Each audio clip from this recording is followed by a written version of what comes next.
rumors say we love the alcohol, la la la la la la. Just line 'em up and we will drink them all, la la la la la la. But my mother always said, if you want to drink all day, you best start in the morning, son, 'cause that's the Irish way. We don't get drunk, we get awesome, and every other mother will agree. We don't get drunk, we get awesome, so order up around for you and me. We don't get drunk, we get awesome, and every motherfucker must agree. We don't get drunk, we get awesome, so order up around for you and me, and you and me, and you and me. Let there be whiskey. Hey, everybody. Welcome to Nerds with Alcohol. I'm Chris. I'm Russ. And this is episode 288. 288 back in the virtual nerd basement. Guys, welcome once again to a gorgeous Tuesday in Detroit here. It was really a nice day. It's been a nice couple of days. We've been kind of real lucky after the real shit, heavy, holy crap weather that we had for a while, the really hot stuff. And it's been just the last week and week and a half been real nice. So it's going to be hot again by the weekend, though. Saturday's supposed to be like 87. Listen, man. You're not helping. Hey, Ronan, ACD. No Hey, technical guys. difficulties tonight. We were just late because we were talking about what we were going to talk about. So, Yep, running a little behind.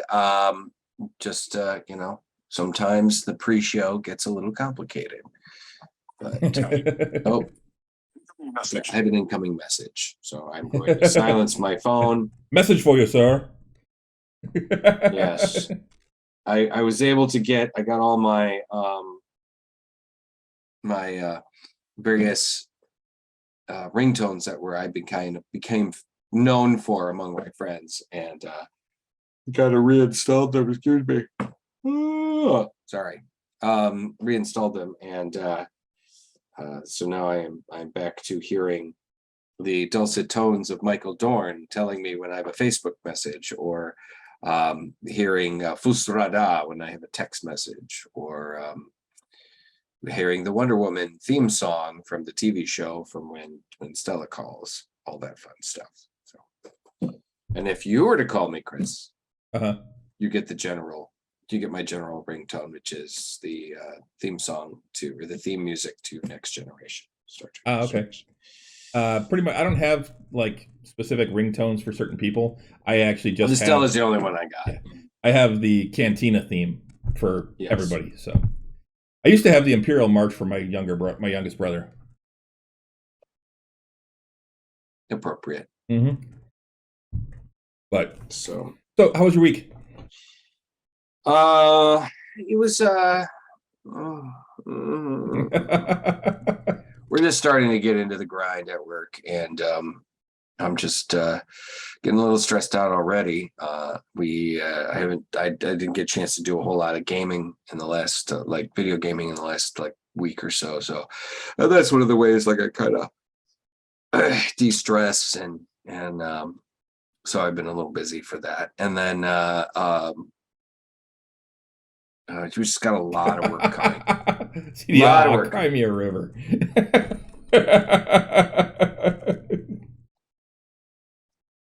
Hey, CD, I think I have something. Where did I put it? It's right here.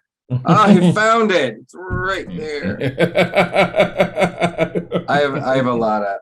He has zero gaming time, I guess. Yeah, I just I have had very little lately, and as you can see, I'm looking a little haggard. I was painting a globe today. It's a 14-foot globe, so it's just very tall, and it's not easy to paint on an angle, and paint. Listen to "We Are the World" as you're painting it. Just that ain't funny, man. It's just I'm on this ladder, and I actually wasn't even painting it yet. I'm just chalking in the continents and stuff and trying to get it right and get it to look right. And I think I haven't gone quite big enough, but if I go too much, it's I'm on that border, because I've got to get, Asia to meet up with Alaska. and I think it's going to be a little. We're going to have a very large Pacific Ocean on this thing.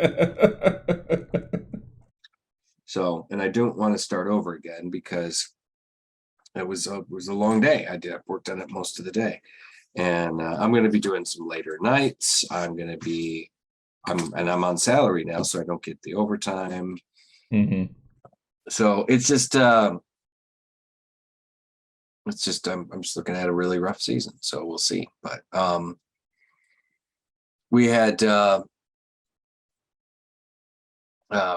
my friends Linda and Chris are here. Linda is preparing to open Renaissance Festival this weekend. So yes, the Michigan Renaissance Festival is opening this Saturday. Of course, as many of you know, I'm no longer working for the festival, but I'm going to be there on Saturday for opening day because Stella will be performing as a mermaid in the tank. And so I'm going to be up there with her on at least the first day. And wait, I got something here for the people that run the fair too. It's right there. Yeah, it's that. It's right there. You've got it. Hey, I got one too. It's like, wow, we have the same. We shop at the same place. So, yep, she's gonna be in the tank, and as a mermaid, she has never done it before, so this is going to be an adventure. We didn't have a chance to get her. We wanted to see if we might still be able to. It's only Tuesday. See if we can find a pool for her to like wear the tail in and kind of practice a little bit. So we'll see.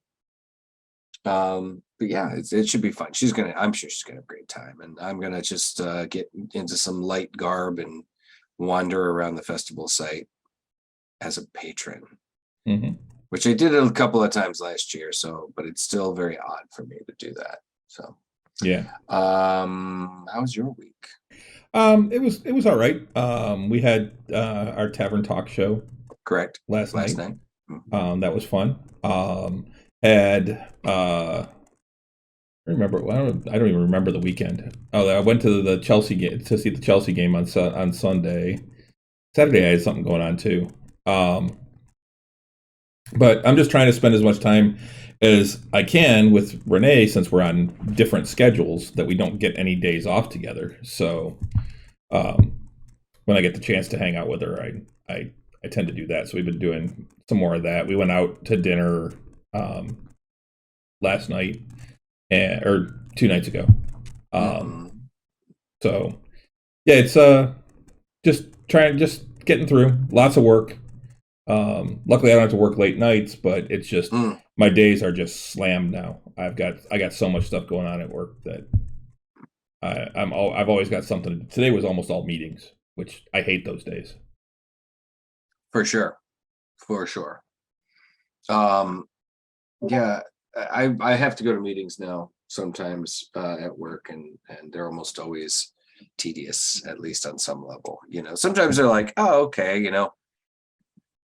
we're discussing projects and we're discussing some things coming up. But like today we went over like hazardous material handling and shit like that. It was just like OSHA stuff. And it was just like, okay, well, so it was a bit tedious, a little tedious here. Well, I did get to play a little bit today. Speaking of video games, I did get to play some Forbidden West. I still want to say Zero Dawn, but it's Forbidden West. And that game is still just amazing. I'm getting closer to the end.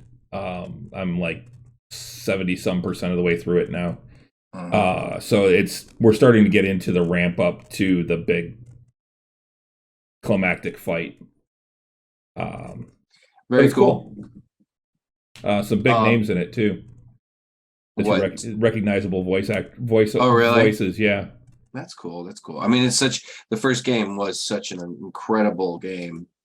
Well, the guy that does Silence is back for this one. Right. And Carrie-Anne Moss does a voice. There are a few others that I recognize, but very cool, man. I did catch the other night. This is something kind of interesting. There's a new documentary on on Netflix, and it is called Woodstock '99, and it is documenting a 3-part documentary about Woodstock in '99. The disaster that was Woodstock '99. Oh my God. I remember it being like a pretty incredible clusterfuck catastrophe, but seeing it at this level, I mean, you got to remember, I mean, like, you know, it was '99. We had the internet, but we didn't have the internet. You know, we didn't have it the way it is now, and we didn't have that. We didn't have cell phones with video cameras on them on every one. I mean, I don't even think cell phones had cameras yet at that point, but we. So I mean, we weren't besieged exactly yet with behind the scenes stuff. I mean, MTV was there the whole time and was broadcasting the whole time, but you still didn't see the worst of it. You know, you didn't understand it. They did talk about how bad, that things were rough, and then people coming out of there were like, this was hell on earth. But still, just to see it in this documentary format was really eye-opening. It was pretty incredible. And so I really do highly recommend it. I mean, the lineup was incredible. That was the I remember actually being like, damn, man, I wish I could go. And then I watched the shit online or on TV and stuff like that. And I'm like, damn, I'm glad I didn't go. Yeah, for sure. I mean, it was really something else. I mean, it had Metallica and I mean, James Brown fucking opens the show, right? Willie Nelson was there too at one point. I mean, they spotlit a couple of performers that were either bigger problems or like Limp Bizkit, or they were particularly memorable. They actually talked to Jonathan Davis from Korn. He's actually in the documentary because he was one of the standouts on the first night. Their performance was one of the standouts of the night because Korn was one of the biggest bands at the time in the late 90s, early aughts. They were immense, and they're still a pretty big band. And just how incredible they were. Like, they didn't open the show, but they were one of the first big fucking acts. And then following them was Bush. And so they also talked to Gavin Rossdale, and they talked about his performance and about how Korn just riled them up. Like, just, there were this sea of people. There's 250,000 people at this event, and it's just like everybody was losing their minds, and just like, it was incredible. And then they brought Bush on, and Bush kind of didn't really mellow it, but helped to calm them a little bit, and then, but there was just like everything's Zen, man. Yeah, he started with that, I think, actually. And then, so the first part is like the lead up and Friday. The second part of this documentary is Saturday, and then the third part is Sunday, and then the wind up, and it was incredible though to watch what happened, and just like the fact that there wasn't enough facilities for everybody, there wasn't enough water. There were people charging the food. They're charging for food there. They were charging $4 for a bottle of water. There was some guy showed like a bottle of water and a salad he spent $9 on. This was in, I was gonna say, nowadays that sounds like a deal at a concert. It's not too bad, right? This is in '99. So this is 23 years ago, 24 years ago. So it was really something else. I mean, they even showed like one of the guys that organized Woodstock '99 was one of the original organizers of Woodstock in '69. Mm-hmm. And he was real young back then. He was probably in his early 20s, and now he was, in his 50s. And so he was involved. He actually passed away a couple months after they finished filming this documentary. But anyway, so hi guys, highly recommend it. Check it out. Really cool, very eye-opening. Showed how a lot of the performers that they could have helped calm shit down, and they just ended up, like, particularly Fred Durst from Limp Bizkit. They lost their shit and just had everybody like way rioting. Over the top rioting. Well, the rioting really more so happened on Sunday at the end after Red Hot Chili Peppers. And well, they got Limp Bizkit though, got everyone riled up, and they were knocking over porta potties and oh yeah, just wrecking shit. Yeah, wrecking shit. There were a lot of people that left on Sunday morning before the thing was over because they're just like, this is disgusting. I can't be here anymore. Rivers of filthy. poop. Well, basically, yeah. There were the mud people, and it was just like, where did the water come from that made that mud? Mm-hmm. It was fucking fucked up. But the cool thing is, and the funniest thing is I'm watching the second part, and they're talking about all the people that were just walking around naked, and the girls that were just walking around topless, and all these people that and they pan across this beautiful girl, and I went, holy shit. And my friends are like, what? I'm like, I know her. It was a girl that I'd worked with in the bar industry here in Detroit. She was one of the like top tier hottest dancers that was at Players. And we're still friends on Facebook. So I messaged her on Facebook, and I'm like, hey, I just saw you on the Woodstock documentary.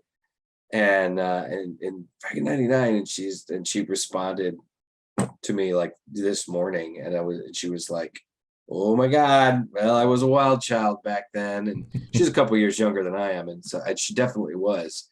And I'm like, yep, you're topless on Netflix. And she went, oh God, well, no regrets. It was really funny. But so yeah, guys, check out the documentary if you can. It's pretty fucking cool.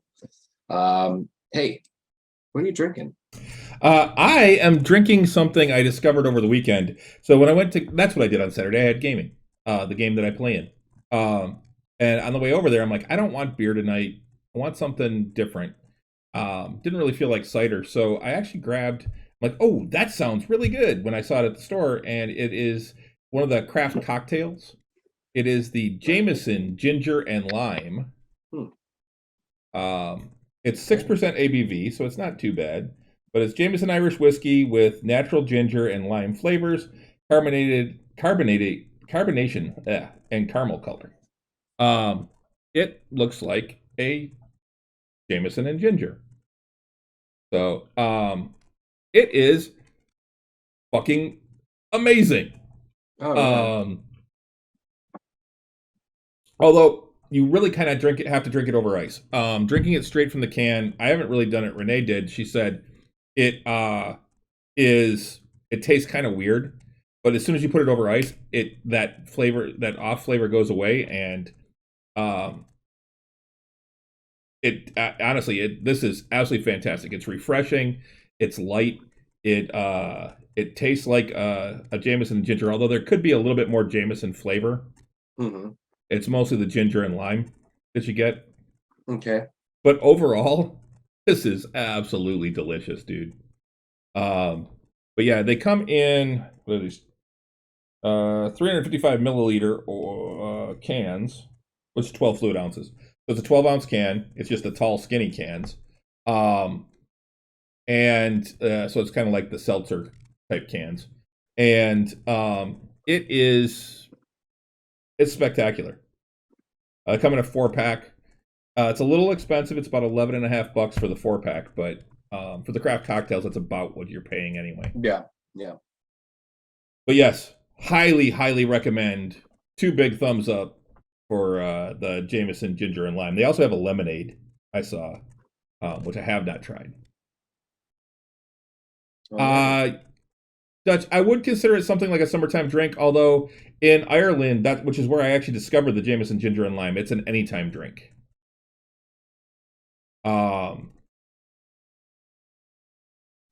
So that actually is something that they do over in Ireland. The first time I ever had it was actually at the Jameson Distillery. I've been meaning to check out some of these craft cocktails, but some of them are really good. Some of the New Holland ones are good. Some are kind of but yeah. Stella's tried a few of them. She seems to like them. So what about you? What are you drinking? Well, I'm drinking something new from Angry Orchard actually tonight. Something I haven't tried yet. In fact, I haven't even taken a sip yet. So we're gonna explore this one together, ladies and gentlemen. This is Dark Cherry Apple, Angry Orchard, hardcore. Yeah, 8%. 8% alcohol by volume. So it's one of the few times you're drinking something that's higher in alcohol than I am. Exactly. Now I'm not a huge cherry dude. So Careful. careful. Yeah. I ain't going nowhere. I got no place to go. Stella's actually at a concert tonight, so she went to see Lord Huron at Aretha Franklin. It's going to be wasted. I'm going to be wasted. I'm going to get white girl wasted right here. So let's try this. Whoa. That was a hell of a face. That is a tart cherry. Wow. Okay, I might have to look for that then.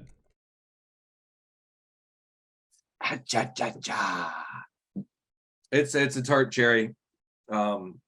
It's not bad. It's just a very tart cherry, and I'm not the biggest cherry guy, but it's I resemble that, right? It's you can kind of taste the booze too. I mean, I don't know if it's the booze and the tart cherryness, but it definitely you kind of get that boozy kick. Mm. Wow, yeah. I got a 6-pack of these. Wow. Oh, cool. They come in a 6? Yep. Nice. It's not bad. I'm not gonna say it's bad. I don't know if I'll get it again because again, I'm not the biggest cherry fan. I like fresh cherries. I like fresh cherries. That's good. Just never been a big fan of cherry flavoring, you know? Mm-hmm. And Mike's Harder lemonade. I don't know, Dutch. Probably. I've never actually had. I'd have to try that one again. I'd have to try that one again. But like I said, it's not bad. If you like cherries, you'll probably dig it, and particularly like a tart cherry. I love tart cherries. That's why I'm like, I need to try that one if it's that tart. It is definitely hardcore. But I tell you, I feel like I need to snap into a Slim Jim or something. It's interesting. We were just talking about Woodstock with all those hard, with fucking corn and whatnot. Because this is hardcore. It was the beer is 11.2, not the side of ice cream. What? Velvet Rush from Founders. It's the he had the he's got Velvet Rush from Founders, which is a beer and a side of triple chocolate ice cream, as opposed to malt. The Cocoa Rush. Yeah, Velvet Rush by itself is that's dessert in a bottle. I actually really enjoyed that beer. Yeah. I still have some downstairs. I haven't drank it because it's one of those I want it after dinner. I don't necessarily want to just drink it. It's how one of those baseball game beginning of the message dropped off. I was unaware. I was trying Mike's Harder lemonade opposed to the regular one. Oh, I see. Okay. That was it. You had that at a baseball game? Yeah, that'll sneak up on you. Yikes. Well, the thing is, a lot of the Mike's Harder lemonades too. When you buy them at the store, they come in the tall boys. I mean, they're the bigger cans too. Yeah. Oh yeah, for sure. So they're in a bigger can, and they're a higher alcohol content. Bigger, harder. Bigger and harder. Yikes. All I gotta say is uncut, and we've got a South Park movie. Yep. So I'm drinking this Angry Orchard Hardcore. If you're into cherry, it is the drink for you, particularly a tart cherry. Enjoy it. Higher alcohol content, and it'll probably fuck you up. Mr. Jenkins was completely hammered by the end of the game with no clue why. That reminds me, that's like when I saw some of those people that were drinking like Final Absolution at festival, and they're like, I can normally drink a 6-pack, and I don't understand it. I don't understand. Yeah, because you were drinking a 12% beer, dude. You know, man, the first year we had Final Absolution at festival, there were a lot of people very surprised about that stuff. So I mean, when it first came out, it was 12. Then they dropped it down to 10. Yeah.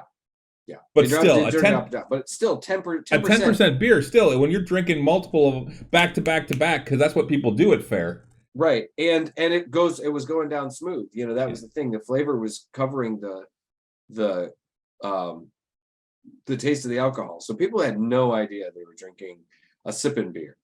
You know, so. Yeah, you're right, CD. It's a funny source of so many stories, not realizing what you're drinking. I had friends that This is way back in the day. We went to a house party for New Year's Eve, and they were my buddy and our other friend had never had Long Island iced teas, and they were just they had made a punch bowl full of Long Island iced tea, and they were just scooping it into their drinks and just drinking and drinking and drinking, and neither one of them saw midnight. It's like in the movie Cruel Intentions. What kind of iced tea is this? It tastes weird. It's a Long Island. Oh, okay. So, So- what do you want to get into? Well, first I say we got She-Hulk in a couple of days. Yep, we do. Actually, in 2 days. 2 days. And so yeah, Thursday. The initial reviews are mostly positive. Yep. People are liking it. There's a lot of reviews. So the first 4 episodes, and a lot of the reviews are coming back pretty positive. I am on the tomato meter. She-Hulk Attorney at Law. Let's see what we got here. See score details. Okay, we still don't have. Looks like we don't have a score yet. I know on Nerdist they were saying overall the reviews are good. Most of them really liked it. I think it's a really good representation of the show and an adaptation of the show while staying true to the comic. Correct. But yeah, I've got a bunch. Hey, thanks, Rich. Rich just subscribed 10 months. Hey, thanks, Richie. Good on you. But yeah, I've got a bunch. By Pelor's shining scrotum. By Pelor's shining scrotum.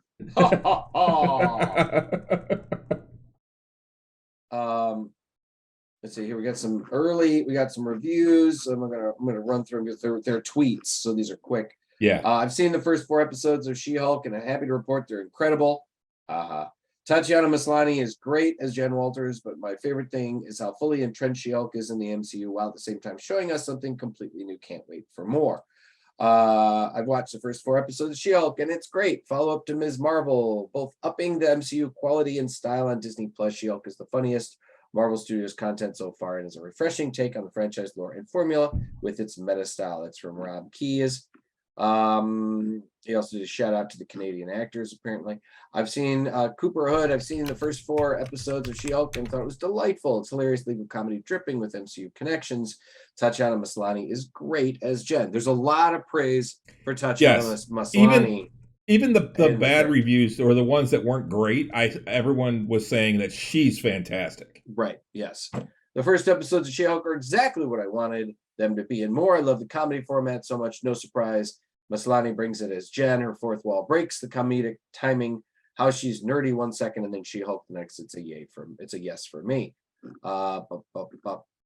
It's very different from the Marvel shows you've seen. Very much the same vein as Ally McBeal, a woman in her 30s just trying to navigate her life and happens to be a Hulk. It's funny and relatable. The stakes aren't high in this world. It does take a lot getting used to.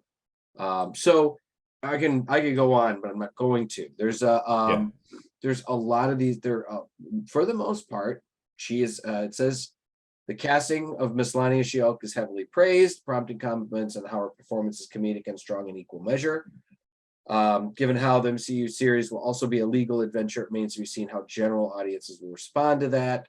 Normally, the legal aspects in a lot of genre shows can go in various directions, but are not always accurate.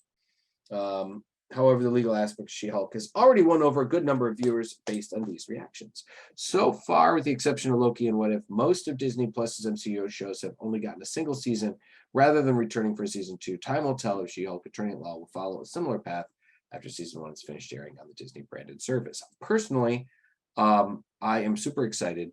I've always loved She-Hulk. She's one of my favorite I'd say she's one of my favorite superheroines. Particularly, I'd have to say after they started doing some really cool stuff with her in the late 80s, early 90s, with the fourth wall breaks and her comic book that came about then. And they she's been a really cool, strong character. And I have never read a She-Hulk comic. Well, I was never big into any of the Hulks. So it was just another one of those. I'm like, I'm just not into that. That wasn't my heroes of choice. Sure. I like the Hulk, and I'm actually collecting the Hulk right now because it's I really like the current artist and the writer, and it's actually been really fucking cool. That being said, I've always liked She-Hulk more. I think she's always been, like I said, one of my favorite character. Particular, I like the fact that she is a Hulk, but she was still, she had control. I like the fact that she still retained her humanity when she. Well, it was like she was actually the better Hulk. Bruce struggled with being Hulk and being and controlling himself and everything else.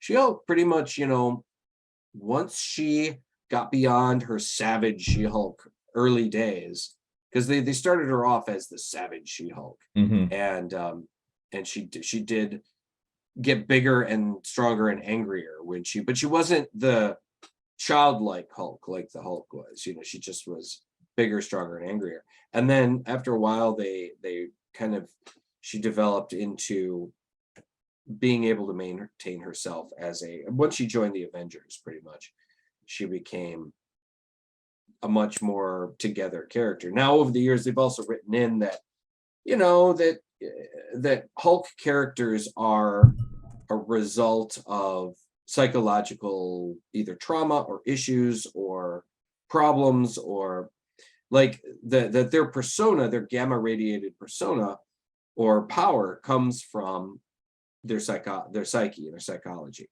And Jen, they kind of figured out that Jen was much more confident and just as a person was a lot more confident when she was in her She-Hulk form. And in fact, to the point where she stayed in her She-Hulk form quite a bit. Even there was a time when she was trapped in it for a long time, which is like, oh, well, it didn't bother her. It looks like that's what a lot of this is going to be too, is her in the She-Hulk form. She's going to be going back and forth. Right, but I mean, they show her like dressed up and going out as She-Hulk as well. So and kind of dealing with the idea that hey, I've got these superpowers now, and this is who I am. This is what I am. I mean, in the comic books, they also kind of established She-Hulk as she was a bit of a party girl. She was the strong, beautiful, confident, statuesque woman in her She-Hulk form, and in her normal form, she was still an attractive woman, but she was small. She was 5'3", and just that kind of was just a brunette, like a kind of an average, a normal person. And but when she was, the green, have a good night, Amazon, Dutch. Huh? Dutch is Dutch, you leaving? Good night, sir. Thanks for swinging by.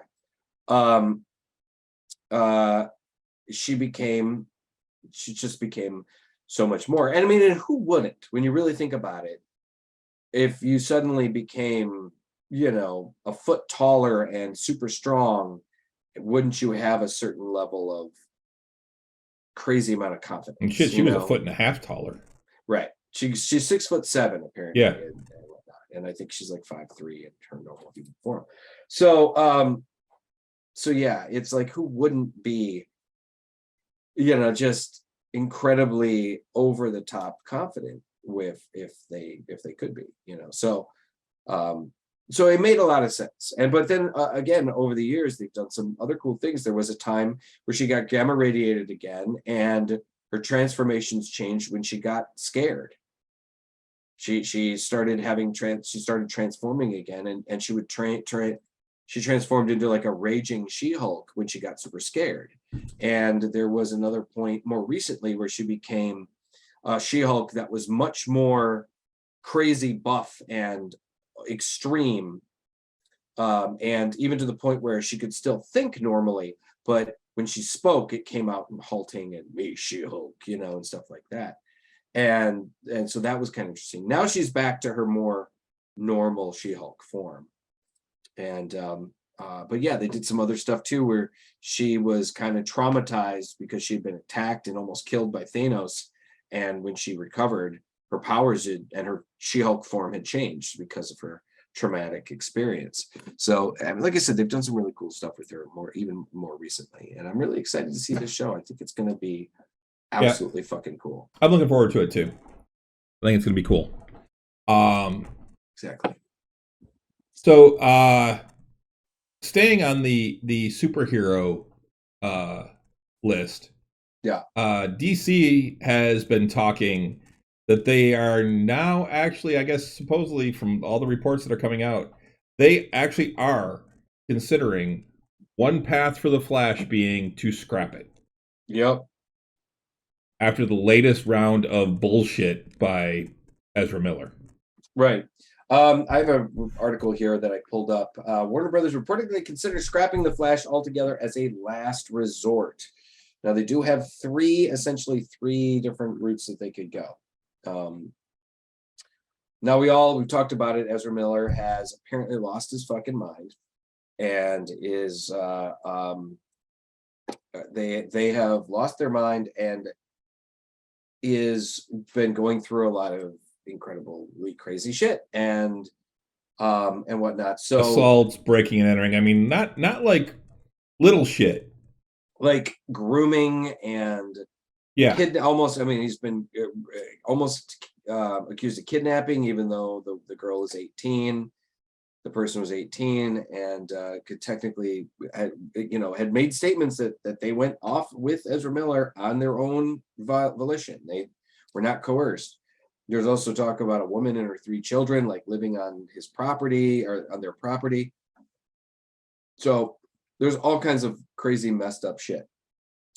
Per the Hollywood Reporter, Warner Brothers is considering 3 potential courses of action. The best case scenario would see Miller receive professional help and later give an interview addressing their behavior. Then we'd be involved with limited press for the movie. The next possibility is what would happen if Miller does not seek help. The film would still be released, but Miller would not be a key figure in the marketing, and they would be recast going forward. The third potential course is what THR calls the last resort. The Hollywood Reporter calls the last resort. If the Miller situation gets worse, the studio would cancel the film entirely. The report notes that reshooting is simply not an option, as Miller plays more than one character and appears in practically every scene of the film. Mm-hmm. They've been arrested twice this year, and allegations continue to mount against them. Rolling Stone published an investigation that said Miller is housing a woman and her 3 children in an unsafe environment. The mother disputes this. Variety spoke to a woman who accused Miller of harassment, and another who was allegedly choked by the actor in Iceland. In June, a mother and child were granted a temporary harassment prevention order against the actor, and the parents of activist Tokata Ironeyes have accused the actor of grooming their child, which the 18-year-old disputes. Warner Brothers recently made waves by scrapping the Batgirl after it had already been filmed, and so scrapping this would be a much bigger thing, because the Batgirl was only 90 million, but this though looks like it's a more around the 200 million mark. I thought I heard 220. Yeah. So but late last night, early this morning, Ezra Miller did make a statement. Pretty much turned themselves in, kind of, for the most part, and is now seeking help for their problems, for their psychological issues and problems. And I mean, I saw it came up in my feed like 4 times today on my phone. Just like Ezra Miller makes a statement to the press. Ezra Miller does this. Ezra Miller does that. So hopefully, and they said they have apologized to people, to everybody, for their behavior. They've apologized to the public for their, for people that are worried about them and worried about the various things they've been involved with. So who knows? We could see Ezra Miller get the help they need. I personally think that it has something to do with, I think they came forward when they heard about them actually saying, I think somebody probably called up Ezra Miller and said, look, if you don't get some help, they're going to shit can your movie. Yeah, you're not going to get shit. And then it's all over. Nobody will work with you. Nobody will hire you again. And it's over. And so I think Ezra Miller finally got off his ass, got off their ass, and said, dude, get your shit together and get some help. Otherwise, I think their agent and manager probably said they'd drop them. I mean, all of this stuff. It's one of those things that I think it took a lot of things to come together for Ezra Miller to finally go, all right, Jesus. Because it's fucked up. It's fucked up. There's a lot of people came together to make that movie, and it's there. I mean, they're kind of billing it now as the new tentpole for the future of the DC universe. Yeah, I think that's a lot to hang on the current status. It says new Warner Brothers Discovery boss David Zaslav. Zaslav?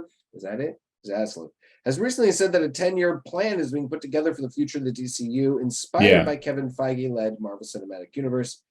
The Hollywood Reporter notes The Flash is expected to chart a new course for the DCEU. So it would seem that scrapping that movie entirely could disrupt the decade-long plan. Well, and I guess the other thing that they're saying is there's a chance that Berlanti, the guy that did all the Arrowverse stuff, is going to become the DC Feige.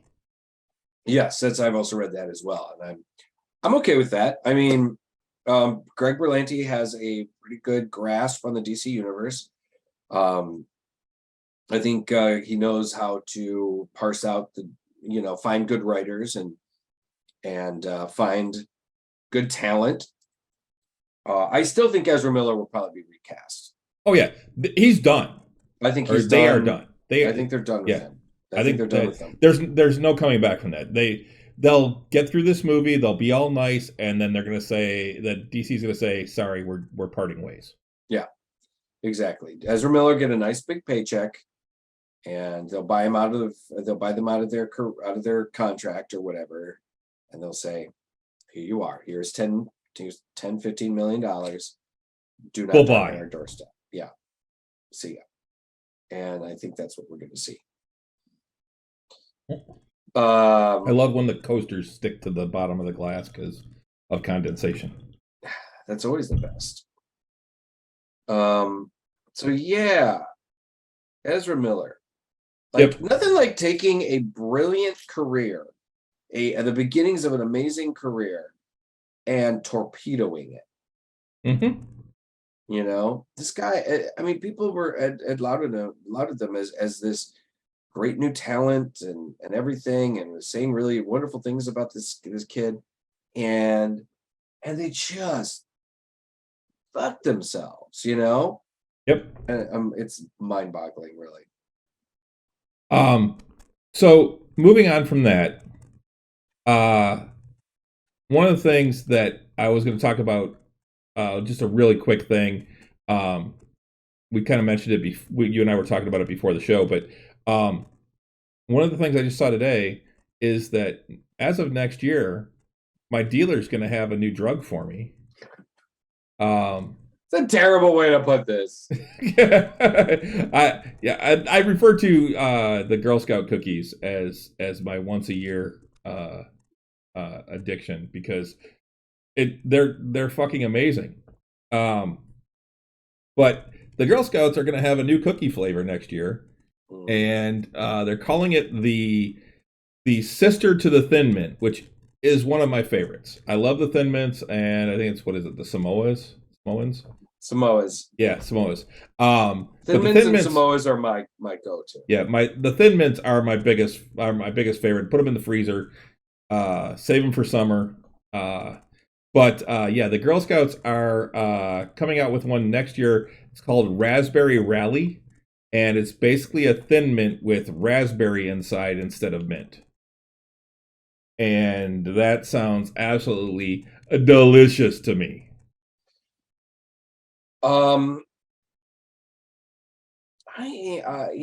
Raspberry doesn't really do it for me all that much. I mean, I don't hate it or anything, but it's not. I'm okay. I think this one will not tempt me. Raspberry is one of my favorites. It's one of my favorite fruits. It's one of my favorite flavors. I love raspberry. So yeah, I'm looking forward to that one. So Rich, get ready. He's gonna need his hookup. He's gonna need it. Yeah. Gonna need his fucking fix.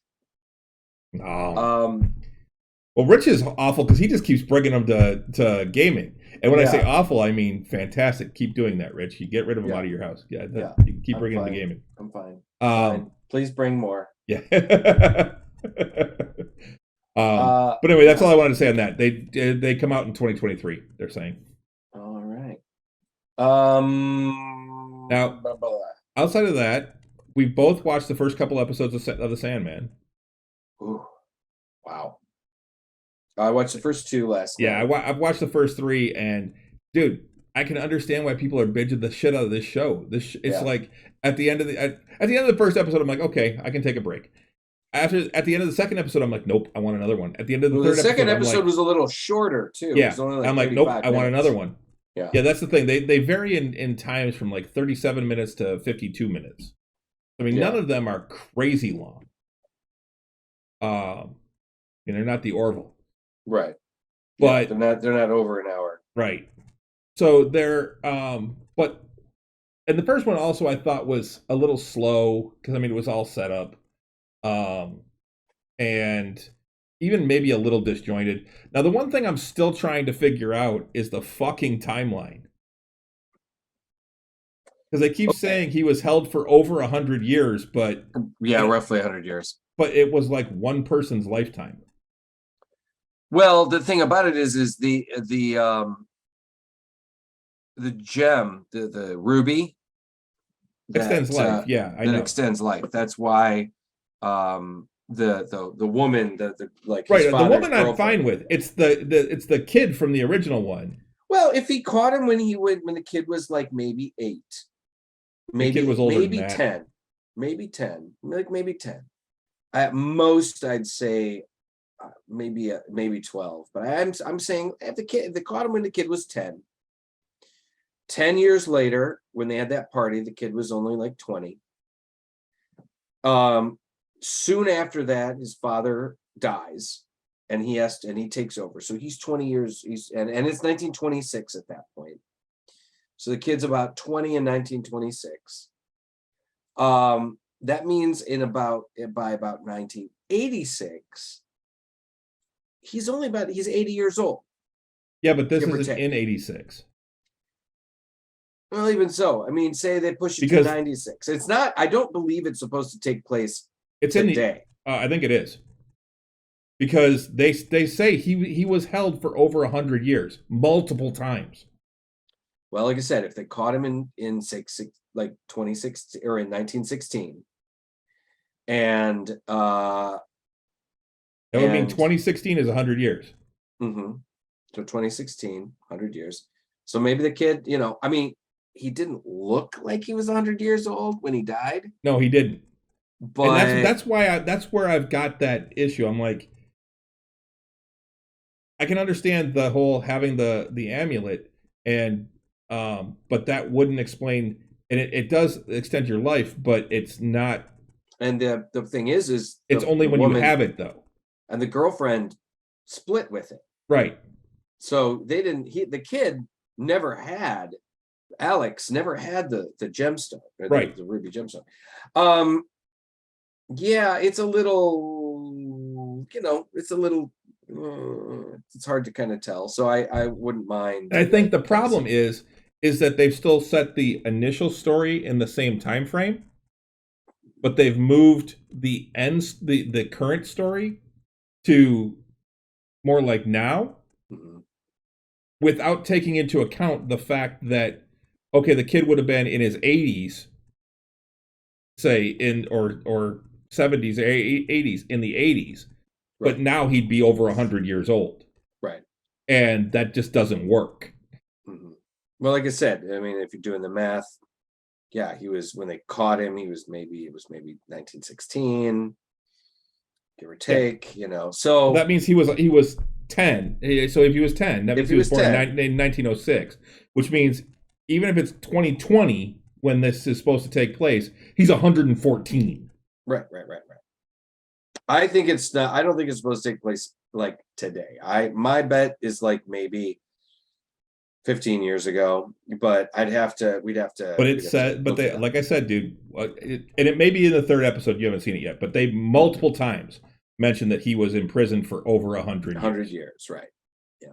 No, I mean, they said it, I think, in the second episode when he gets free. You know? Yeah. And he goes home and he talks to his librarian. Yeah. Yeah. I mean, I loved how they brought in Cain and Abel. Yeah. They brought in, and I mean, see, Cain and Abel were characters that were established. They were like the hosts of the spooky stories in that DC Comics put out for a while. One was the master of the House of Mysteries, and one was the master of the House of Secrets. And quite often, Abel would kill, or Cain would kill Abel every night.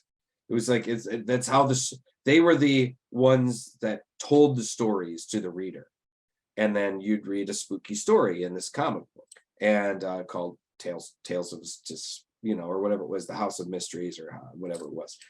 And so then, and they were never really meant to be real characters in the DC universe. They were the guys that watched over these mystical houses that they told the stories from.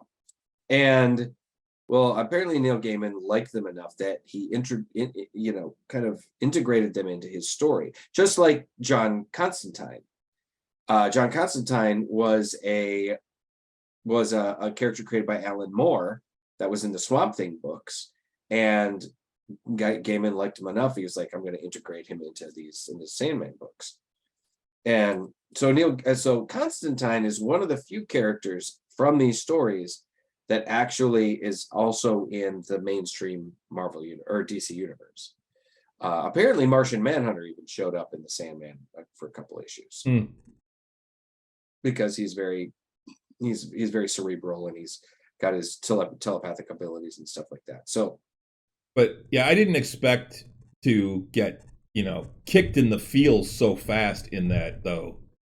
The whole thing with Gregory, with the gargoyle, yeah, with old Gregory, yeah, that was really fucking. That was but then he gives him the egg at the end, and at the end, and that was cute, and but still, I mean, the loyalty of the gargoyle and the I understand type of look that he was giving, and the fact that the Sandman didn't really want to do it. Right, exactly. Morpheus was definitely had a problem with it, and Cain was very upset. Poor Abel is like, I mean, and like I said, in the comics, the stories would always end with Abel, with Cain creatively killing Abel somehow, because Cain was the first murderer and Abel was the first victim. Yep. Thanks for burying me in a shallow grave this time. Yeah, thanks for That was funny. I liked that little bit of humor there. Yeah. So the ultimate in gallows humor is what that was. So you, with only seeing the first two episodes, you haven't actually met Joanna Constantine yet. No, I haven't. But I've heard about it and about the fact that they made John Constantine Joanna. I believe it was Neil Gaiman's idea too, or so. That should be interesting to see. Well, it's also interesting because it's Jenna Coleman, who a lot of people know from Doctor Who. She was Peter Capaldi's companion. Okay. And she was the girl out of time. So that was still when the shows were about the companions more than they were about the Doctor, and the show actually became much more about Clara. And I liked Clara for the episodes that I've seen. I haven't seen all of those. All the Capaldi stuff, but I did like her, and I like Jenna Coleman as an actress. And honestly, there's a couple things that I haven't seen yet that I think are missing from the Constantine character, but hearing her say "fuck" is hilarious. I mean, because only having really seen her on Doctor Who, but hearing her swear and things like that it's very entertaining. Hearing her play a female version of John Constantine, you know, and that was something else too. She doesn't smoke though. That's what bugs me. Well, there they're, they kind of work that way, that out of a lot of the storytelling. Like, you don't ever see depictions of the actors of these characters smoking ever anymore. Both DC and Marvel, they pretty much took that out. And it was interesting to note too, like I was reading an article about how, like, there was a pretty much big debate as like, how do you pronounce it? Is it Constantine or Constantine? And I read the article, and it coming from all the way from the creator Alan Moore, saying it is Constantine. Yep. Not Constantine. Always supposed to be Constantine. So, which I've never said it that way, but I'm trying to get used to saying it that way now. Me too. That's why I keep saying it. That's why it is, because it does sound a little weird to me. But yeah, overall though, I'm enjoying the show. I think it's well put together. The visuals are just incredible. Oh really, dude? It is next level. When it's a jackdaw, I believe, at the beginning. His first, they call it a raven, but it's a corvid. But it's the white bodied one that he has at the beginning. The raven. And, when it's flying through the library, and it just keeps, every time it turns, the library shifts. Yeah. I thought that was really cool. It was really neat. I mean, they just all of the visuals are just really next level. I was really impressed. The dragons and the when they're flying through his kingdom initially and everything, it was just really something else. I'm really impressed. Really fucking impressed with the show. And I'd love to sit and watch, binge a bunch more episodes tonight, but still, like I said, it's a concert. I'm sure she's gonna want to watch. But she watched the first 2 episodes with me and was just enamored of them as well. The Corinthian is a hell of a villain too. Oh man, yeah, he's scary as hell. Yeah, I mean, it's so his good. Eyelids, his eyelids have teeth. Well, his eyes are mouths. Mouths, yeah. And it's just like, holy shit, it's super creepy. And I mean, he's a nightmare. Yeah, he is a nightmare. He's a walking nightmare. And I mean, when you really think about it too, like some of the shit that they talked about in this, like when the Dream was imprisoned for 100 years, there was that sleeping sickness. Yep. So for 100 years, certain people would just fall into a sleep that they wouldn't wake sleep. Up. Yeah, a coma essentially. And others couldn't sleep at all. Yeah. And you're just like, okay. So for 100 years, people were plagued by this, I thought that was really fucking neat how they did that. I'm super excited to see the rest of this. I'm impressed with the sheer the production value on this show. Yeah, really amazing. And I'm looking forward to seeing Gwendolyn Christie as Lucifer. Right? Holy shit! I've heard really good things. I've heard that she's incredible in it. I've seen the pictures of her, and it's very kind of almost Maleficent-esque in the wing design and things like that. Yep. But I'm looking forward to seeing that. I haven't gotten there yet. I'm pretty sure that's going to be 4 because at the end of 3 is when he goes to hell. He says he's going to hell. So, you haven't gotten there yet, but he gets a new Raven, and it's okay, man. I'm gonna watch it. It's Patton Oswalt. Oh God. That's awesome.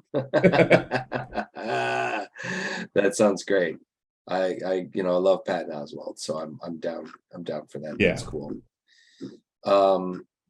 So yeah, just like look, fucking great, man. Fucking really cool stuff, and I cannot wait. It's gonna be great. So we should probably move on. What you got? I got a couple of things. So let me get rid of that.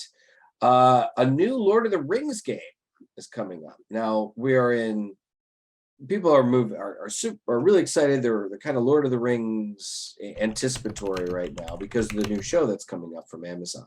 Now, Jeff Bezos even stated the other day that he doesn't care about the money grab. He just wants to do justice to Tolkien's writing. So he really is looking. They're really hoping that this is all going to go out over well. But like I said, a new video game is in development, and I'm playing actually one of the most recent Lord of the Rings video games. I'm playing Shadow of War right now, which is just fucking gorgeous. I've heard that. I've never played it. Oh, both of there's the Nemesis system, which was a copywritten, trademarked system that they had to do basically because people were going to end up putting it in their own their video games and stuff. Where if you go up against a bad guy or whatever, if an orc kills you, they get more powerful and then they remember you. And then if you go up against, you can go up against these captains and they rank up, they get more powerful, and it's pretty cool. And then like there's a part of it now. I think I finally got to the point in the game where I can take control of various troops and create my own army of orcs, of Uraks and Urkai, and they will become they become friends basically of you to your character. But you're basically mystically controlling it. You mystically take over them and make them loyal to you. So, but it's really fucking cool, really great game. But this new game says earlier today, Private Division, a publisher behind titles including The Outer Worlds, which I played, which is really good, Hades and Ali Ali World, announced on Twitter that it would be publishing a new game set in the literary Middle Earth universe of J.R.R. Tolkien. The game is being developed in partnership with Weta Workshop, which were the people responsible and behind all of the special effects and the creature and the creatures and the models and everything that went into the Lord of the Rings films and the Hobbit films.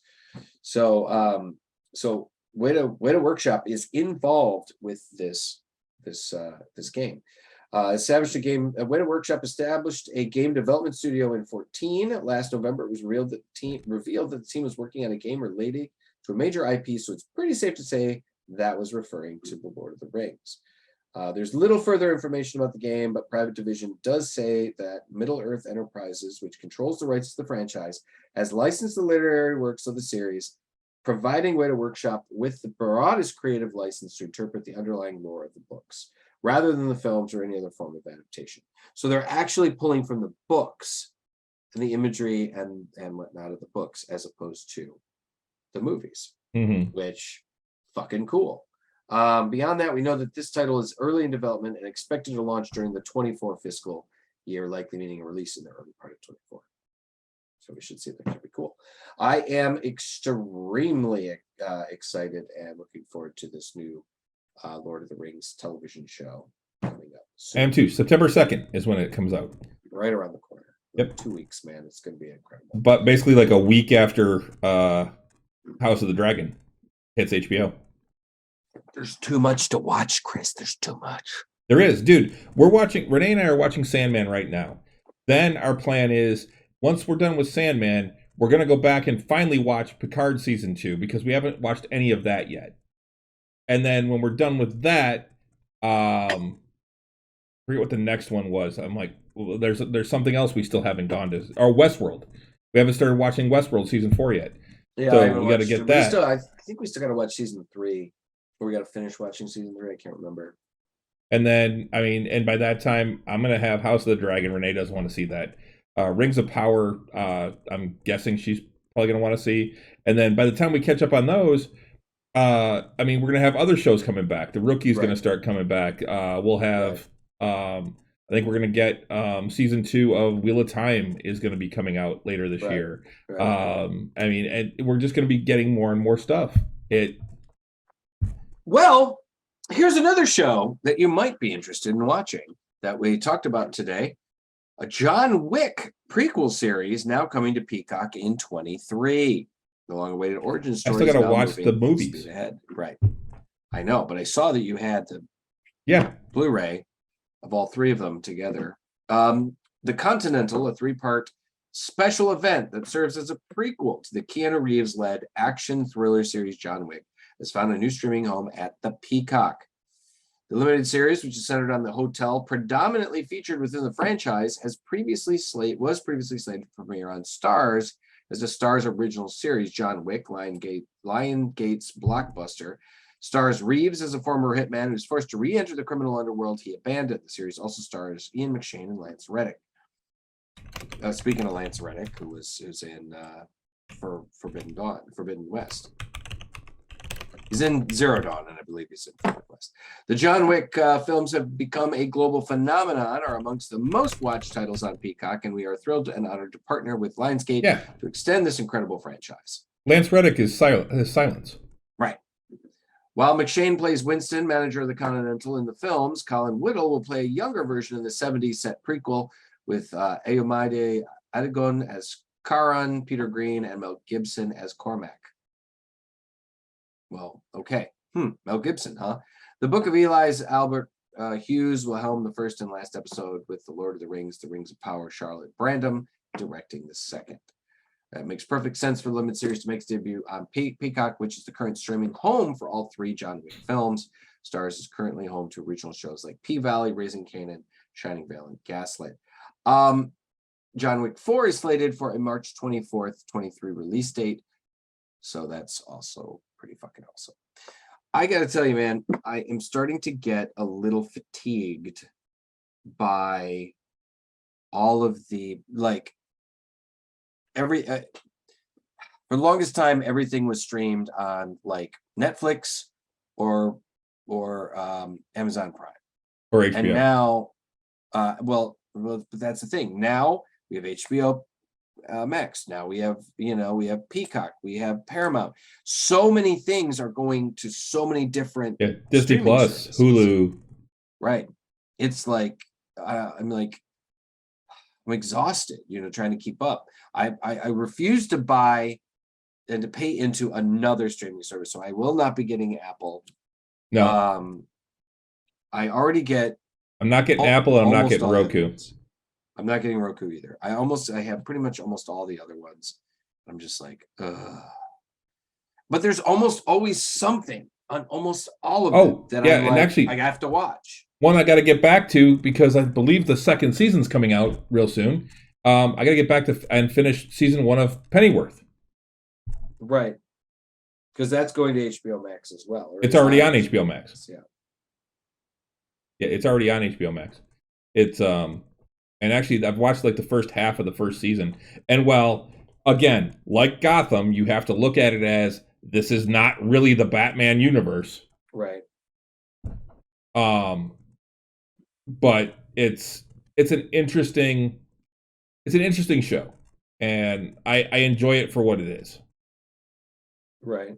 It's season 3 of Pennyworth. I mean, I haven't even finished season 1 yet. I haven't watched a single episode of that show. I had meant to get around to it. I also wanted to watch The World of Krypton. Didn't get around to that either. I'm hoping, I don't know if World of Krypton is on HBO Max, but if it is, that would be awesome because I wouldn't mind watching it. I heard it was kind of cool. But yeah, there's so many shows. I mean, I've got a bunch on my HBO list that I haven't even started. Right. Oh yeah, me too. I have a ton. I have so much to watch, man. I almost wish that I don't know. I just I think I'm gonna have to wait till retirement to get caught up. I have to retire. Yeah. Finally, eventually, I'll be able to watch all of this shit. So Ronan says Krypton wasn't bad. Oh, okay, cool. So I have something to confess.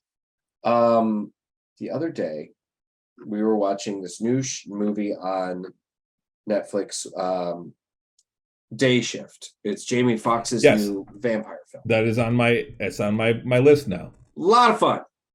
Tons of fun. Fucking great just action vampire show. A lot of good, like world building. There could be, there's just a ton of, like, they could easily make multiple sequels to this. Snoop Dogg was fantastic. A lot of fun with him. So overall, just a good time. So we watched it, and we started talking about other vampire movies, and we started talking about things like Twilight,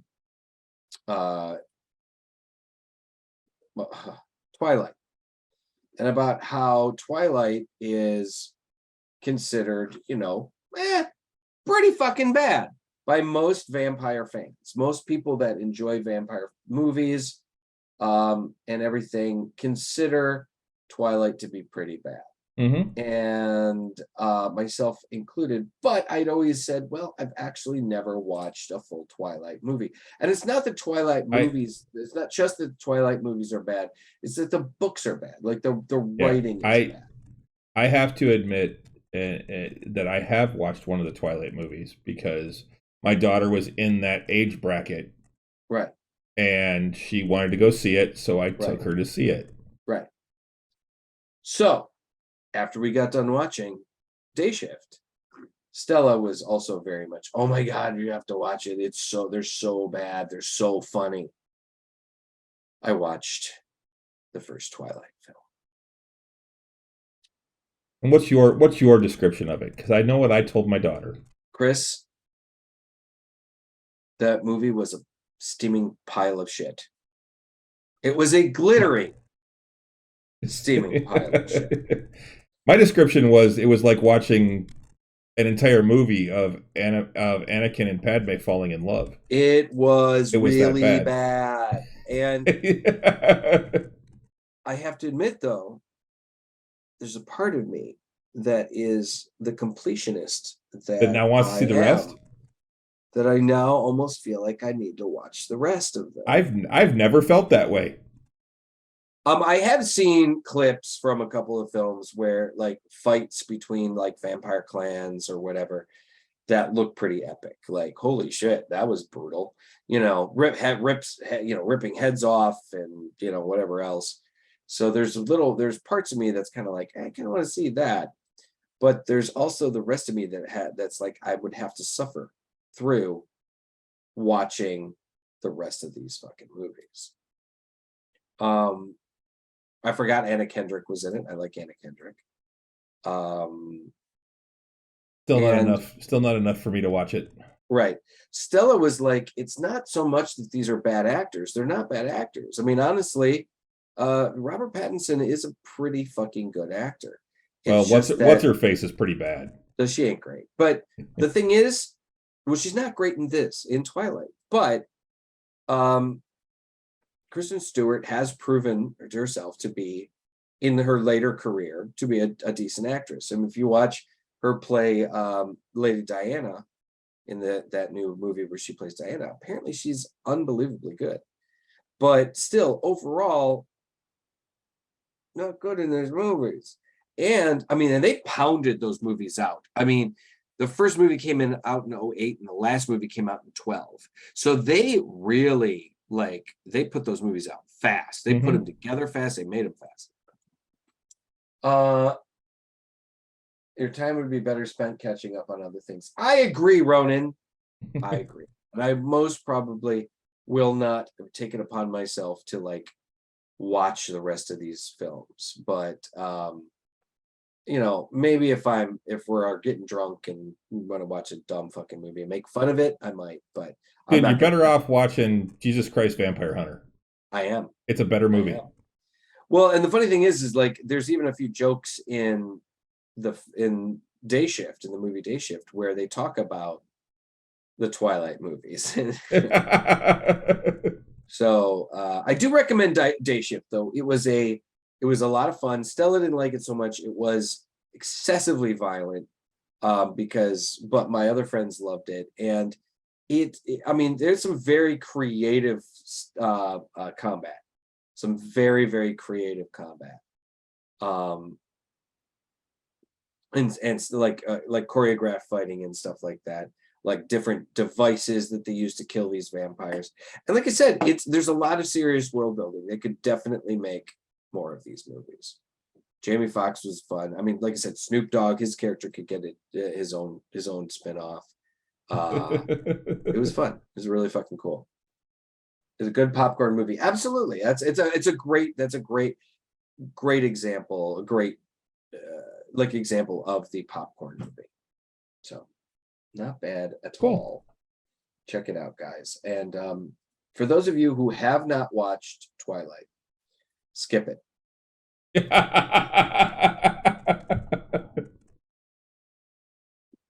I do have a great deal of regret now in my life. So I did have a little thing we can kind of go over again here.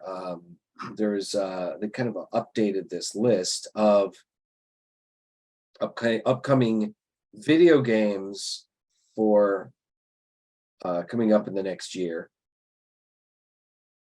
and the dates and stuff of it. I just looked up a list of the top 10 worst vampire movies of the 21st century so far. Well, Twilight's definitely got to be up there. Number 10, Twilight. New Moon is the worst of the saga. The fact that they picked a particular one, a specific one, and said this one in particular is the worst one. Yep. Did they make 5 of them or something like that? I think they're Eclipse, because they split the last book into 2 movies, I think. Right. Yeah. Kind of like what they did with Harry Potter. Yeah. So yeah.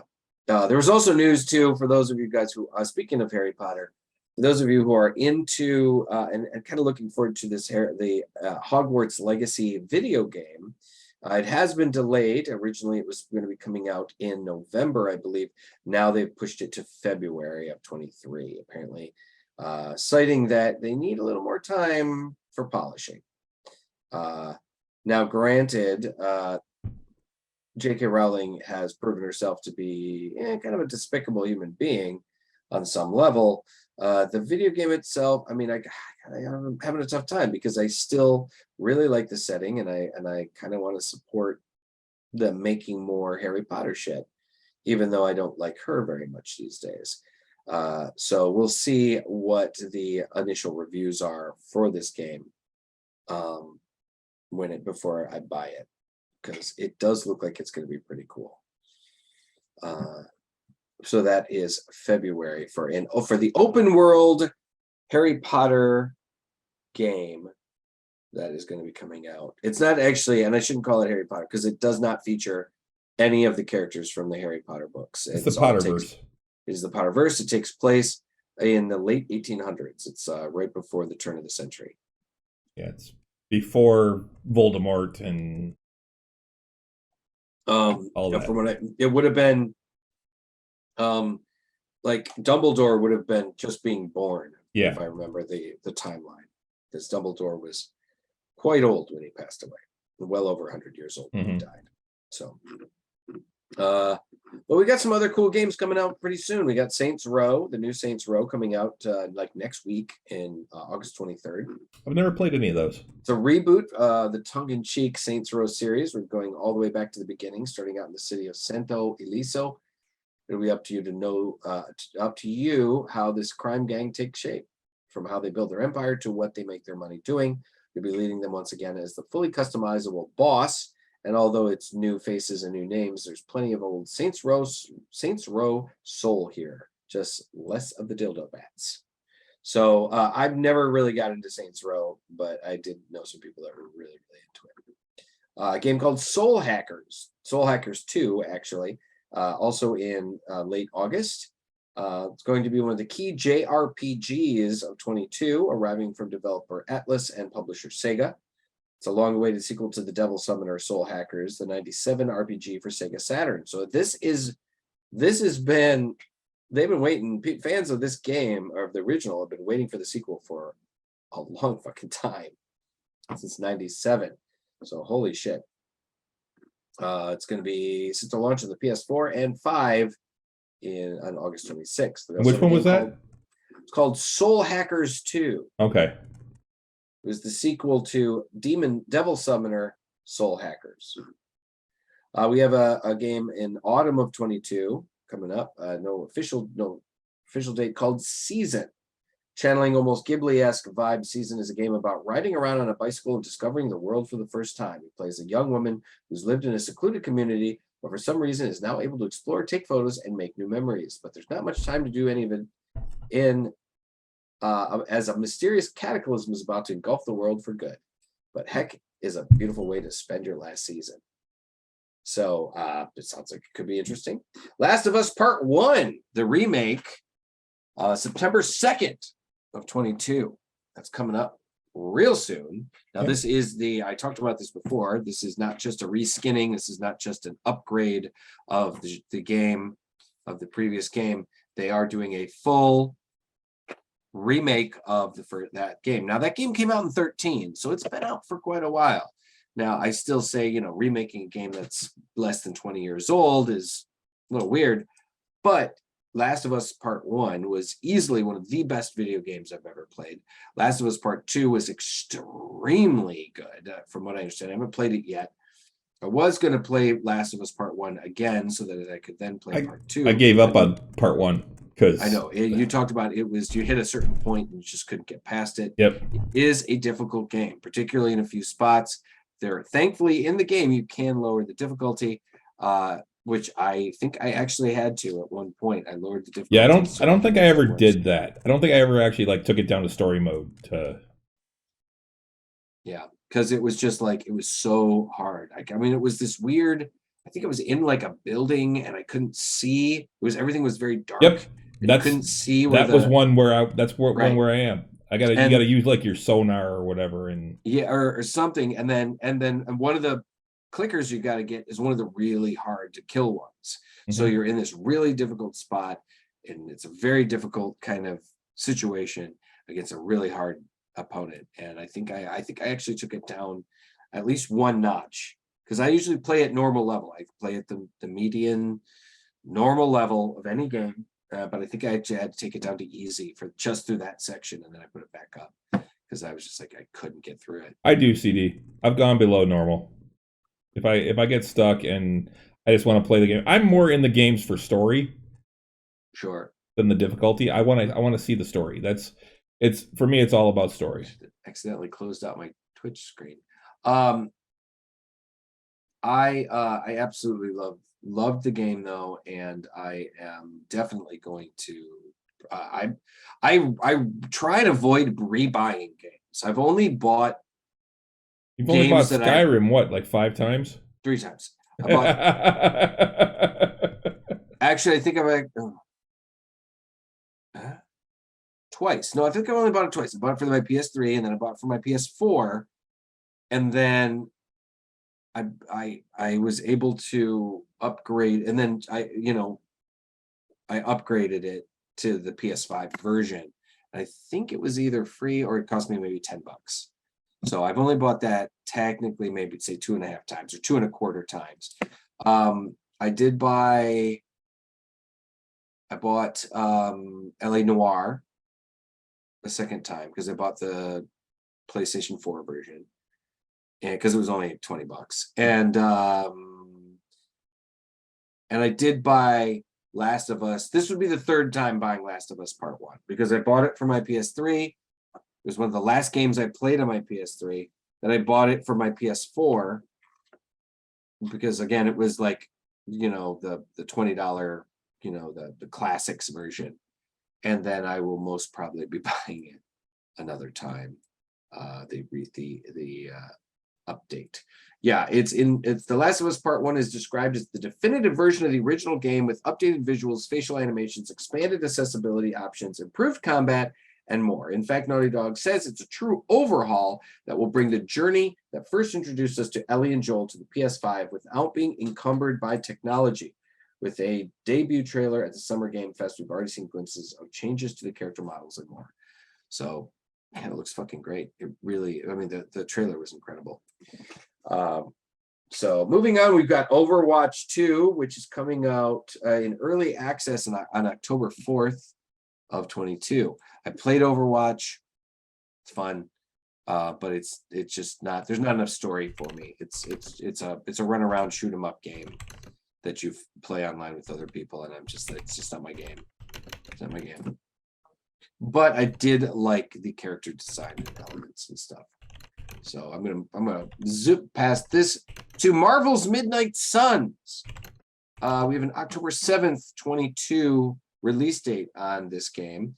Firaxis is bringing us a new strategy game, but this time it's not a new XCOM. Instead, we're getting a Marvel-themed strategy game called Marvel's Midnight Suns, teaming up with 12 of Marvel's comics' iconic heroes in the roster. You'll play as the Hunter, the very first customizable character in Marvel history. Together, you'll attempt to take down the Mother of Demons, Lilith, in an XCOM/Marvel Fusion gameplay scenario. The cool thing is all of the versions of these superheroes, be it and they're all, some of them are very magic oriented because this is a magic kind of thing. So you got Doctor Strange, you got magic from the X-Men, you got Ghost Rider, you got Blade, you got some of these darker mystic characters, but then you also have Spider-Man and Captain America and Storm, I guess, is in there, and they're all like mystically enhanced. So there's some really cool designs, really cool costume variations, and that is going to look like it's going to be pretty fucking cool. I hear it's coming to Xbox, PlayStation, and PC. So you'll be able to play it on wherever you want to play it. We also have A Plague Tale Requiem. If you've been playing the games, any games recently, something that has come up, one of those games that is very easily purchasable and downloadable are the Plague Tale games. I haven't played it yet, but I believe the first one was one of the games that I could download for free on PlayStation. So I did download it, and I've heard it's really, really freaking cool. It's very story focused and very dramatic, and should be really cool. The game will follow the original heroes Amicia and Hugo in their quest to survive in the rat-infested city and the Inquisition. With literal seas of rats featured in the game's reveal trailer, we can only imagine that things have got a lot harder for our brother and sister duo. So, should be cool. I don't want to go through all of them. I just kind of wanted to go through some of the big ones, but we've got Gotham Knights coming at the end of October. Yep, I'm actually looking forward to that one. Oh man, it looks cool. The long-awaited WB Games Montreal title is Gotham Knights, an open-world action RPG set in what the dev is calling the most dynamic and interactive Gotham City yet. This is the fourth, technically fifth game in the Arkham Asylum series, because there were the three games, and then there was a prequel game. Yeah, the Origins. The Origins game, or some Arkham Origins, that was considered kind of a sideline game. It was also, from what I heard, like more like a half a game. It really wasn't. It wasn't. I wouldn't say it was half. It wasn't. It wasn't a $60 game. It like when it came out, it was only like 30 or 40 bucks. I think it was 40, but it was also wasn't as well received. Well, I think part of that was because it was short, and that was what everyone was saying. Everything I heard, I want to say it was only like 10 hours. It was no, it was longer than that, but it was supposed to be. It was supposed to be like very early in Batman's career, like very early in his interactions with the Joker. It was very much a, like you were saying, an origin kind of level thing, but not quite the origin of Batman, but maybe the origin of. Yeah, that one I never played. I did play it, but it was a shorter game, definitely. I actually never finished Arkham Knight. I've got it. I transferred it. It's great, but it's a bit of a slog. It definitely is. I heard it was actually a bad ending too to the. Well, it's a bad ending in that, I mean, there's no secret here that Batman doesn't survive. Yeah. And so a lot of people felt that was a shitty ending to the series of killing off Batman. So, but it was still a cool game. The DLC was really great. All of the different like skins you could get for the Batmobile and all the different skins you could get for the characters. It was overall. Yeah, I was trying to do the Joker stuff, and that's what that just with the Riddler stuff. The Riddler stuff. I mean, yeah, and that's just a slog. That is I'm like all the puzzles. yeah, I'm like and all the driving tests and things like that you have to do, and I'm not good at driving games. It got really, it did definitely get very frustrating. I skipped over a lot of the Riddler stuff, and I just finished the story, and it was still really good. Well, and it started off because he kidnaps Barbara, and Right. I'm like I want to rescue Barbara. I'm like, wait, no, this is just one thing after another after another after another. Mm-hmm. Well, with this game, the big story beat is that Batman is dead, leaving the Gotham Knights, Robin, Batgirl, Nightwing, and Red Hood to protect the city from its full roster of bad guys. This is a completely original story from the upcoming PS5 games list, rather than any kind of reenactment of the comics. In terms of villains, we know that the Court of Owls are at least involved, but others, including Mr. Freeze, will also play a part in the game's narrative. It features a drop-in, drop-out co-op too, with kind of gameplay you'd expect to see from a Batman Arkham title. So that is coming end of October. Yep. 22. Really excited about that. I should be done with Forbidden West by then. So good. Yeah. Call of Duty Modern Warfare. I've never been into the Call of Duty games. This is Modern Warfare 2. End of October as well. I actually just saw a thing on my PlayStation today where you can get early access to the campaign mode for that. Cool.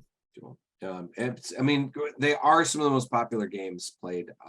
I got one because I was into those games. I showed you some of the ones I've played. Mostly like the Far Cry stuff and right. Ghost Recon. I really like those a lot. You showing me Far Cry 5 was enough to get me to buy it. And I ended up playing it and played through the game, and it was incredible. And then I started playing Modern Warfare, or not Modern Warfare. I played one of them. I don't think it was Modern Warfare. I don't remember. I bought it for my Xbox.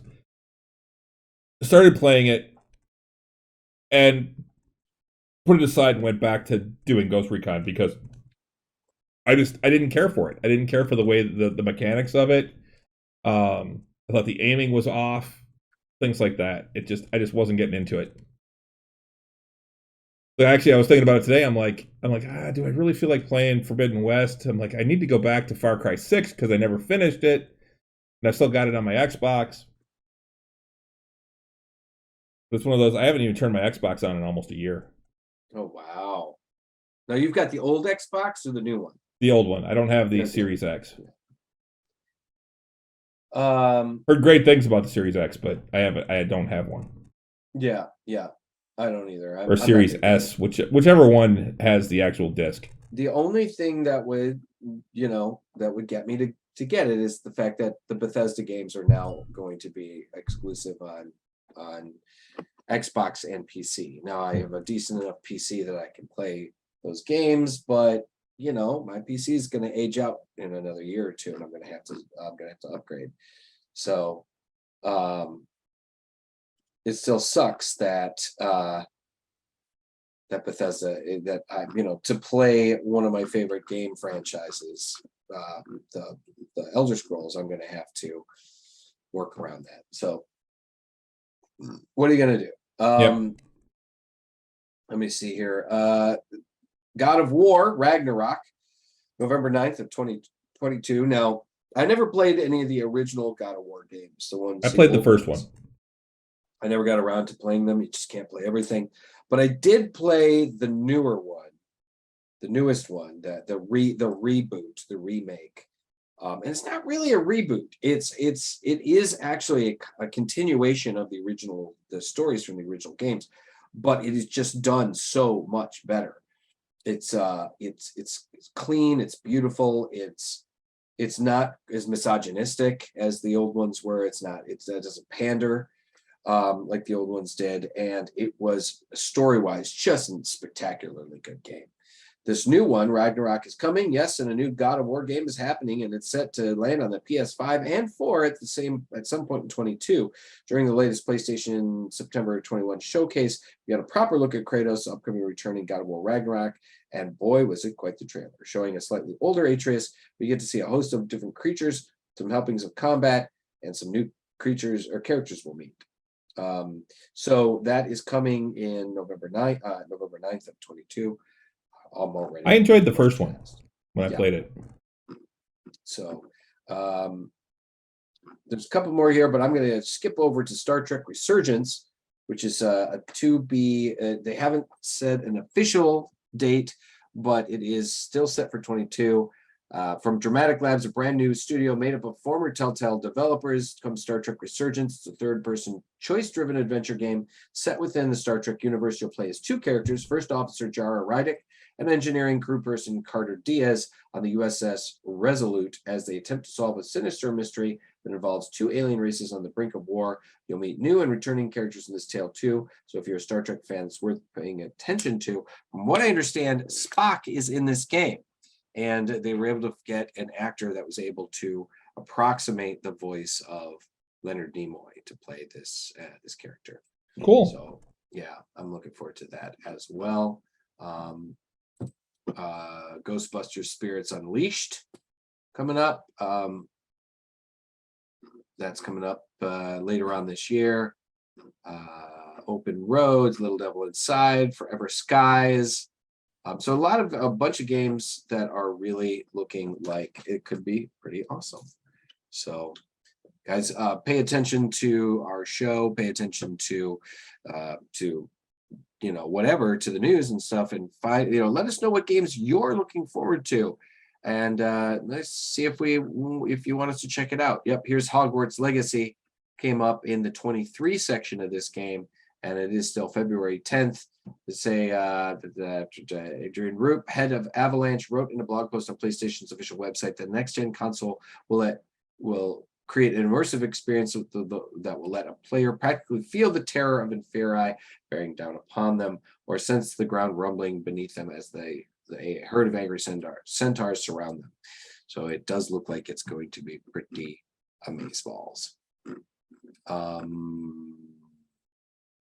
Yeah. So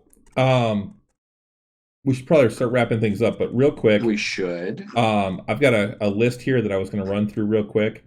Okay. Because I found it earlier. This is from Den of Geek. It is the top 10 coolest weapons in sci-fi cinema. Okay, let's have it. Let's hear it. Let's do it. The first one is the AT-AT from Star Wars.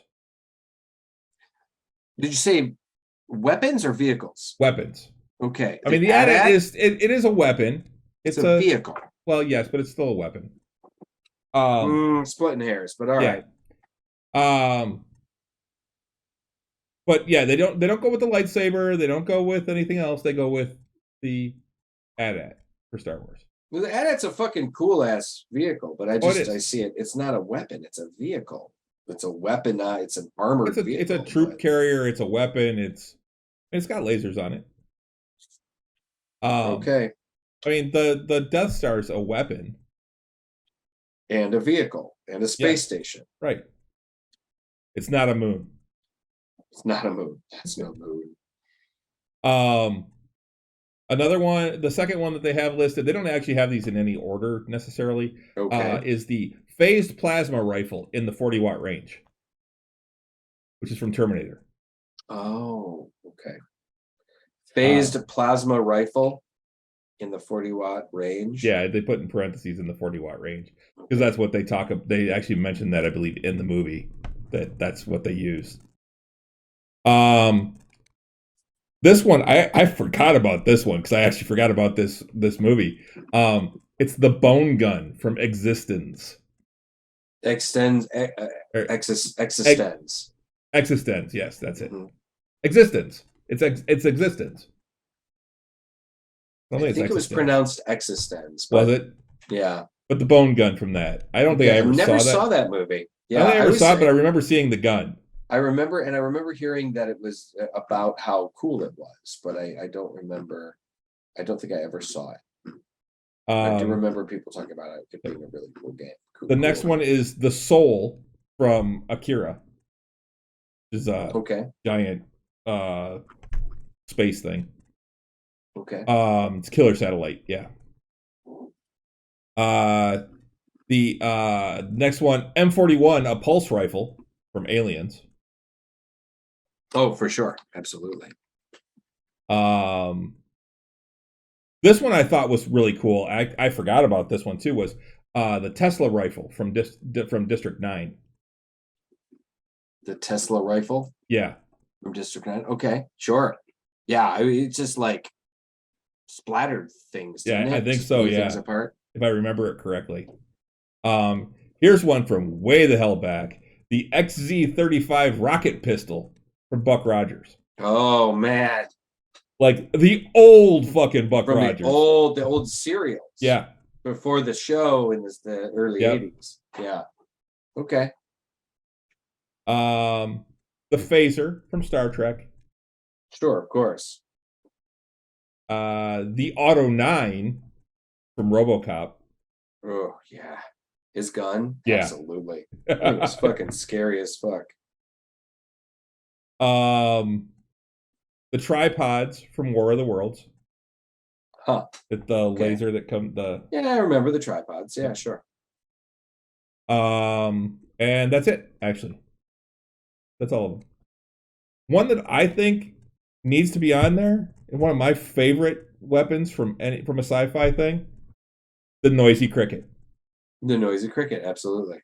Absolutely. And I still think the lightsaber should be on there. Yeah, I think the it's a lightsaber should classic. be too. Yep. It's a classic. It should be. If they're going to put the phaser from Star Trek, they need to put the lightsaber up Yep. there.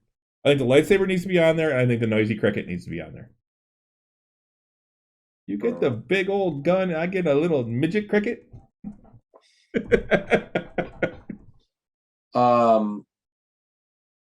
Yeah, I don't know, man.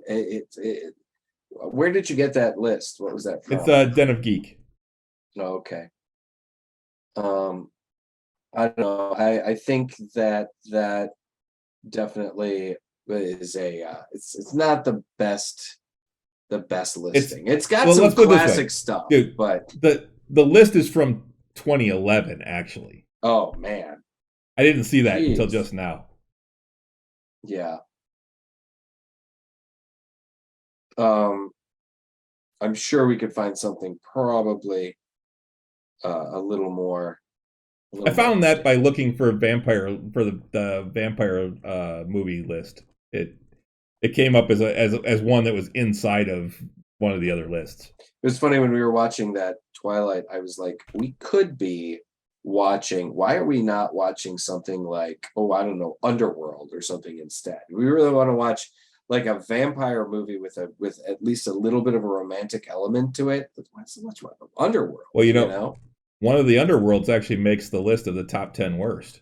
Oh, really? Which one? Awakening. Was that 2 or 3? It's 3. I think it's 3. Yeah, I think it's 3. It says Underworld Awakening brings the series to a new low. That was the 4th on the list. So, I mean, the Twilight movie was 10. Why don't you rattle them off real quick? I want to hear them. All right, so 10, Twilight, New Moon, which we already covered. 9, Abraham Lincoln, Vampire Hunter. Okay, that's actually a lot of fun. That movie. It says takes itself too seriously. Oh, okay. Okay. 8, and I've never seen this, but I've heard horrible things about it. Blood Rain. Not good. Yeah, I heard it wasn't good. I mean, I heard based on the video game. The game was okay, but the movie was just horrible. What I haven't heard of. Number 7, Cirque du Freak. Oh yeah. That's the vampire's assistant. Also not great, but is that what that is? It's a Cirque du Freak, the vampire's assistant. Yep. If you consider it more like a comedy, it's all right. Number 6, Dracula 2000. It's not fantastic, but it's a good, like, again, if you don't take it as a serious like kind of thing, it's got some cool parts for sure. Number 5, Blade Trinity. Yeah, it really out of the 3, it's definitely not very good, but it does have Ryan Reynolds in it and his Ryan Reynolds-y glory. Well, it's Ryan Reynolds auditioning for Deadpool. Really? Yeah, that's what it was. That's what he gave when they were going to do Deadpool. He went, "Here's my audition tape," and he just gave them Blade Trinity. Yeah. Number 4 is Underworld Awakening. This brings the series to a new low. Number 3, Queen of the Damned. Bullshit. This is a poor follow-up. Bullshit. Well, here's the thing. I think Queen of the Damned wasn't great because they tried combining 2 books into one movie. If anything, it should have just been the Vampire Lestat. It shouldn't have been. They shouldn't have. Yeah, it was just. But it was not a bad movie. It's not. It was fucking baller. It's one of the best soundtrack. It's got this amazing metal soundtrack too. It doesn't make it a good movie though, dude. Still, it was a good film. Number 2, Van Helsing. Yes, absolutely. Horrible fucking movie. Yeah, but Terrible. Kate Beckinsale looks great though. Kate Beckinsale always looks great, no matter what. She does. But Which is still why stunk. Flick is one of the worst movies of all time and most unbelievable. And the number 1 is Vampires Suck, which was a parody film by the guys that did Scary Movie. And they said it fails as both a vampire movie and a parody movie. And it was basically they were trying to parody the Twilight movies. I think if I remember correctly, I did see something about that. Yeah. So that's them. That's the 10. All right. Well, we should probably wrap things up. It's getting kind of late. Yep. And I'm getting hungry. I got to go and eat something. Guys, thanks for joining us tonight. We are here every Tuesday night at 8 o'clock here at our Drinking Nerds channel. Be sure to swing on in, check us out. We have this Friday night, we have our D&D game. Be sure to swing in here at 7:30 for Tavern Nights. You guys don't want to miss out. It's going to be a great time. And you can download and stream us at all the places you can find quality podcasts. And guys, we are on the Google Play Store and on iTunes. We're on Spotify, Stitcher, iHeartRadio, Radio.com, the Odyssey app, all the different places. Guys, you can also download and stream all of our shows at nerdswithalcoholshow.com. And Chris puts the shows up on YouTube as soon as he can. I'm caught up right now. And you're caught up. That's great. Yeah. The only things I don't have up are last night's Tavern Talk, which I can't put up until at least tomorrow due to our agreement with Twitch, and this one. So you can follow us on most social medias as well. We are on Facebook, Nerds with Alcohol Show. We're on Twitter at Drinking Nerds, Instagram Drinking Nerds.